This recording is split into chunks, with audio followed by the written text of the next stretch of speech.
જો મિત્રો તમે કોઈ મિલકત ખરીદી હોય અને ખરીદ્યાના પૈસા પણ આપ્યા હોય અને પછી તમને એમ થાય કે મારે કેન્સલ કરાવવું છે, તો બિલ્ડર છે એ પોતાને જેમ મન ફાવે એમ કેન્સલેશન ચાર્જ લઈ શકે નહીં, અને વધુમાં વધુ 10% કેન્સલેશન ચાર્જ લઈ શકે એવો ખૂબ જ મહત્વનો ચુકાદો સુપ્રીમ કોર્ટના દ્વારેથી આવ્યો છે. તો આ ચુકાદો શું છે એ તમે મારી જોડેથી જાણશો. તમને ખબર જ છે, તમે મને ઓળખો જ છો, હું છું લોયર ટિકુલ સોની, અને તમને રિયલ એસ્ટેટ, રેરા, રીડેવલપમેન્ટ અને હાઉસિંગ સોસાયટી બાબતના કાયદાઓની આંટીઘૂંટીઓ બાબતના તમને હું સમજણ ને માહિતી આપતો હોઉં છું. આશા કરું છું કે તમને મારા વિડીયો ગમશે, અને જો તમને ગમે તો લાઇક, શેર ને સબસ્ક્રાઇબ કરવાનું ભૂલતા નહીં. તો મિત્રો આખો સમગ્ર મામલો શું છે, અને લેટેસ્ટમાં લેટેસ્ટ ચુકાદો શું છે એ તમારે સમજવો જ રહ્યો. એટલે જ્યારે પણ તમારે કોઈ પણ મિલકત કેન્સલેશન કરવી હોય ત્યારે આ ચુકાદો એપ્લાય મોટા ભાગે થઈ શકે કે નહીં એ પણ તમે જોઈ શકો છો. પણ હા, આ ચુકાદો છે અને તમારો કેસ છે, એમાં જો તમારે પણ આવી કોઈ ઘટના બને તો તમારે આ ચુકાદાના આધારે કોઈ પગલાં લેવા હોય તો એક વખત તમારા કોઈ પણ વકીલ સાહેબ હોય એને પૂછીને આગળ વધવું.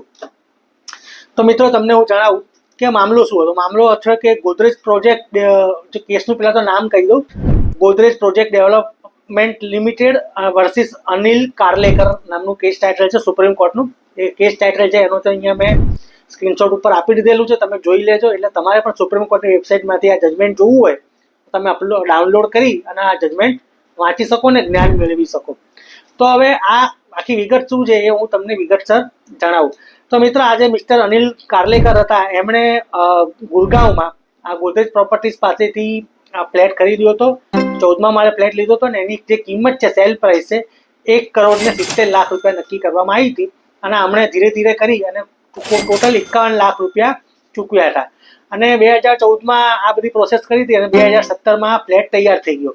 અને ફ્લેટ તૈયાર થઈ ગયો પછી ગોદરેજવાળાએ આમને અનિલભાઈને એવું કીધું કે તમે હવે પોઝિશન લઈ લો, ફ્લેટ તૈયાર છે અને તમે બાકીની રકમ અમને ચૂકવી દો. પણ ભાઈ એ વખતે એવું થયું હતું કે માર્કેટમાં ભયંકર મંદી આવી અને રિયલ એસ્ટેટના ભાવ બધા ગગડી ગયા હતા.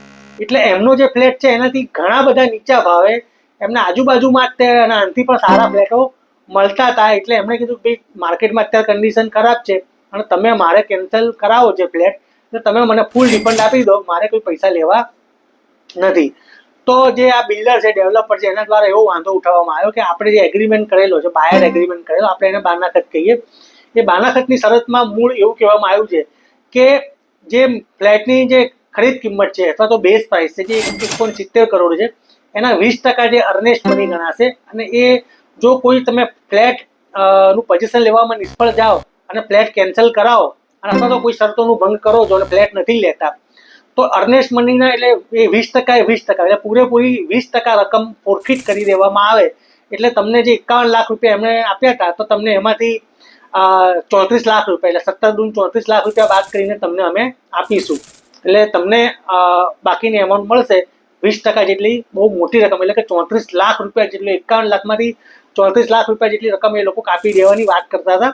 એટલે આજે હોમ બાયર જે અનિલ કાર્લેકર અરજદાર છે, એને નેશનલ ગ્રાહક કમિશનમાં અરજી કરી અને ગ્રાહક કમિશને એવો ચુકાદો આપ્યો કે આ જે બિલ્ડર છે 10%થી વધારે રકમ ફોરફિટ કરી શકે નહીં. એટલે 10% રકમ કાપી અને બાકીની રકમ એમણે આજે ખરીદનાર છે એને આપવી જોઈએ.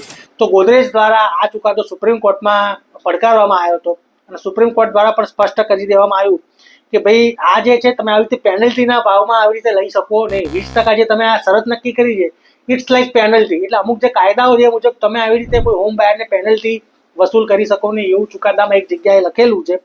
અને બીજું કીધું છે કે તમે 20% નહીં પરંતુ 10% જે કન્ઝ્યુમર કોર્ટે આપવાનું કીધેલું છે એ ચુકાદો બરાબર છે. એટલે તમે જે બેઝ પ્રાઇસ છે 17 લાખ, 1,70,00,000, એમાં તમે વધુને વધુ 17 લાખ રૂપિયા તમે કાપી શકો. એટલે હવે આ ચુકાદાથી એવું સ્પષ્ટ થઈ જાય છે કે બિલ્ડર છે એ 10%થી વધુ રકમ કાપી શકે નહીં. એટલે ધારો કે કોઈને ફ્લેટ તમારે બુક કરાયો હોય અને પછી કોઈ પણ સંજોગોમાં કેન્સલ કરાયો હોય તો બિલ્ડર પોતાની મનસુફી મુજબ જેમ મન ફાવે એમ ડિડક્શન આપી શકે નહીં. અને 10%ની એક જાતની કહેવાય ને કે જો તમારો કેસ આવો જ હોય અને આને આજુબાજુને લગતી હકીકતો હોય તો તમે આ કેસનો આધાર બનાવીને બિલ્ડર પાસેથી 10% રકમ કાપીને લઈ શકો છો. અને બીજું આ મહત્વનો ચુકાદો એટલા માટે અત્યાર સુધી આ ડિડક્શન કેટલું કરવું એને બહુ લાંબી સ્પષ્ટતા હતી નહીં. મુંબઈ એટલે કે મહારાષ્ટ્રનું રેરા છે એમાં એવું કીધેલું છે કે બિલ્ડરે જો કેન્સલેશન હોય તો માત્ર 2% કાપી શકે. પણ આ સુપ્રીમ કોર્ટના ચુકાદામાં 10% સુધીનું આવ્યું છે. બિલ્ડરો માટે પણ એક સરસ વાત થઈ ગઈ કે એ લોકોમાં પણ ટ્રાન્સપરન્સી આવી જશે કે એ લોકો જ્યારે પણ આ બારના ખક્કે એગ્રીમેન્ટ ટુ સેલ કરે ત્યારે એ લોકો સ્પષ્ટ કહી દેશે કે ભાઈ જો જો આ તમે બુકિંગ કેન્સલ કરશો તો જે સેલ એમાઉન્ટ છે એમાંથી 10% રકમ કાપીને બાકીની રકમ તમને આપવામાં આવશે. તો મિત્રો આ એક ખૂબ જ મહત્વનો ચુકાદો છે અને તમારે પણ જો આવો કોઈ કિસ્સો બને તો આ ચુકાદો તમે રિફર કરી શકો છો. અને આવું કંઈ પણ થાય અને જો તમારે કોર્ટમાં જવાનો વારો આવે લીગલ તમારે ડિસ્પ્યુટ થાય તો તમે તમારા વકીલ સાહેબની સલાહ લઈ અને એ સલાહને આખરી ગણી અને આગળ વધી શકો છો. તો આવા વિડીયો જોવા માટે મને યુટ્યુબમાં, ફેસબુકમાં અને ઇન્સ્ટાગ્રામમાં મને જોતા રહેજો અને ફોલો કરતા રહેજો. આવજો.